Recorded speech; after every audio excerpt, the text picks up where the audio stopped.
ಎಲ್ಲರಿಗೂ ನಮಸ್ಕಾರ. Welcome back to Sushma vlogs.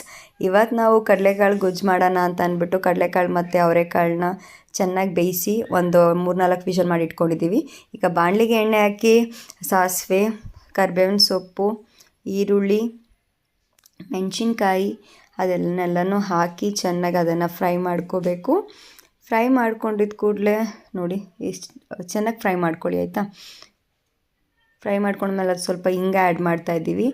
ಹಿಂಗೆಲ್ಲ ಆ್ಯಡ್ ಮಾಡಿ ಅದು ಸ್ವಲ್ಪ ಬೆಳ್ಳುಳ್ಳಿ ಎಲ್ಲ ಹಾಕಿ ಅದನ್ನೆಲ್ಲ ಚೆನ್ನಾಗಿ ಹುರ್ಕೋಬೇಕು. ಇವಾಗ ಅದಕ್ಕೆ ಬದನೆಕಾಯಿ ಹಾಕ್ಕೋತಾ ಇದ್ದೀವಿ. ಬದನೆಕಾಯಿ ಸ್ವಲ್ಪ ಬಾಡಿಸ್ಕೋಬೇಕು. ಬಾಡಿಸ್ಕೊಂಡ ಮೇಲೆ ಅದಕ್ಕೆ ಆಲೂಗಡ್ಡೆನ ಸೇರಿಸಿ ಅದನ್ನು ಚೆನ್ನಾಗಿ ಬಾಡಿಸ್ಬೇಕು. ಆಲೂಗಡ್ಡೆಲಿ ಸ್ವಲ್ಪ ಉಪ್ಪಿನ ಅಂಶ ಇರೋದ್ರಿಂದ ಇವಾಗ ಸ್ವಲ್ಪ ಬಾಡಿಸ್ಕೊಳ್ಳಿ. ಆನಂತರ ನಾವು ಉಪ್ಪನ್ನು ಸ್ವಲ್ಪ ಆ್ಯಡ್ ಮಾಡ್ಕೋತೀವಿ. ಆ್ಯಡ್ ಮಾಡಿಕೊಂಡು ಅದನ್ನು ಚೆನ್ನಾಗಿ ಬಾಡಿಸ್ಕೋಬೇಕು. ಆ್ಯಕ್ಚುಲಿ ಇದು ನಮ್ಮ ಅಮ್ಮ ಮಾಡ್ತಾ ಇರೋದು, ನಾನೀಗ ವಾಯ್ಸ್ ಓವರ್ ಕೊಡ್ತಾ ಇದ್ದೀನಿ.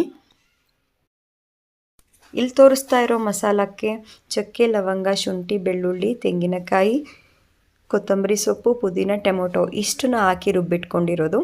ಅದನ್ನು ಇವಾಗ ಆ್ಯಡ್ ಮಾಡ್ಕೋತಾ ಇದ್ದೀವಿ. ಆ್ಯಡ್ ಮಾಡಿಕೊಂಡು ಅದನ್ನು ಚೆನ್ನಾಗಿ ಬಾಡಿಸ್ಕೋಬೇಕು. ಸ್ವಲ್ಪ ಹಸಿ ಸ್ಮೆಲ್ ಹೋಗ್ಬೇಕಲ್ವ, ಹಾಗಾಗಿ ಅದನ್ನು ಹಸಿ ಸ್ಮೆಲ್ ಹೋಗೋ ತನಕನೂ ಚೆನ್ನಾಗಿ ಬಾಡಿಸ್ಕೊಳ್ಳಿ. ಬಾಡಿಸ್ಕೊಂಡಾದ್ಮೇಲೆ ಸೈಡಲ್ಲಿ ಹುಣಸೆಹಣ್ಣನ್ನು ನೆನೆಸಿಟ್ಕೋಬೇಕು. ಅದನ್ನು ಚೆನ್ನಾಗಿ ಕಿವುಚಿ, ಅದು ಬಿಸಿನೀರಲ್ಲಿ ಕಿವುಚ್ಕೊಳ್ಳಿ, ಸೊ ಚೆನ್ನಾಗಿ ಅದು ಬಿಡುತ್ತೆ, ಹುಳಿ ಬಿಡುತ್ತೆ. ಈಗ ಇದಕ್ಕೆ ಮಟನ್ ಖಾರದ ಪುಡಿನ ಆ್ಯಡ್ ಮಾಡ್ತಾಯಿದ್ದೀವಿ. ಇದು ಮನೆಯಲ್ಲೇ ಮಾಡಿರೋ ಮಟನ್ ಖಾರದ ಪುಡಿ. ಅದನ್ನೊಂದು ಸಲ ನಿಮಗೆ ಕ್ಲಿಪ್ಪಿಂಗ್ ತೋರಿಸ್ತೀನಿ ಯಾವಾಗಾದರೂ ಫ್ರೀ ಆದಾಗ. ಇವಾಗ ಇದಕ್ಕೆ ಬೇಯಿಸಿರೋ ಕಾಳನ್ನು ಹಾಕ್ಕೊಂಡು ಅದನ್ನು ಚೆನ್ನಾಗಿ ತಿರುಗಿಸ್ಕೋಬೇಕು. ನೀಟಾಗಿ ತಿರುಗಿಸ್ಕೊಳ್ಳಿ, ಅದನ್ನು ಮಿಕ್ಸ್ ಆಗಬೇಕಲ್ವ ಕಾಳಿಗೆ, ಹಾಗಾಗಿ ಚೆನ್ನಾಗಿ ಅದನ್ನು ಮಿಕ್ಸ್ ಮಾಡಿಕೊಂಡು ಹುಣಸೆಹಣ್ಣು ರಸನ ಅದರ ಮೇಲೆ ಇಂಟ್ಕೋಬೇಕು. ಓಕೆನಾ.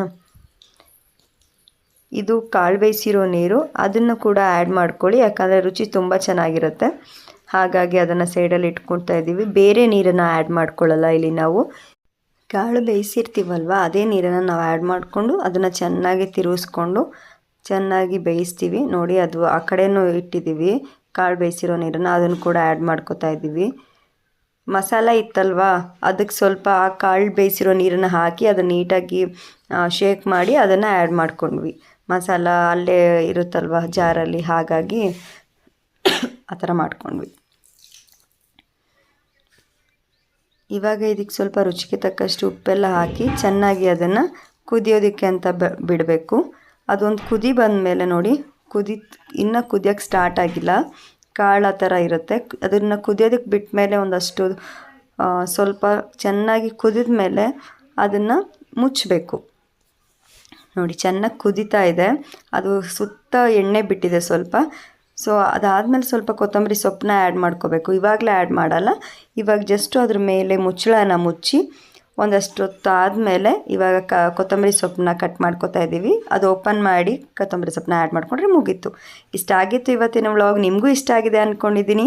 ಎಲ್ಲರೂ like, share, comment and subscribe to my YouTube channel. ಹಾಗೆ ನಿಮ್ಮ ಮನೆಯಲ್ಲೂ ಕಾಳು ಗೊಜ್ಜನ್ನ ಟ್ರೈ ಮಾಡಿ. ಇದು ಮುದ್ದೆಗೆ, ಚಪಾತಿಗೆ ತುಂಬ ಚೆನ್ನಾಗಿರುತ್ತೆ ಅಂತ ಹೇಳ್ತಾ ಟೇಕ್ ಕೇರ್. ಬಾಯ್. ನೆಕ್ಸ್ಟ್ ವ್ಲಾಗಲ್ಲಿ ಸಿಗೋಣ.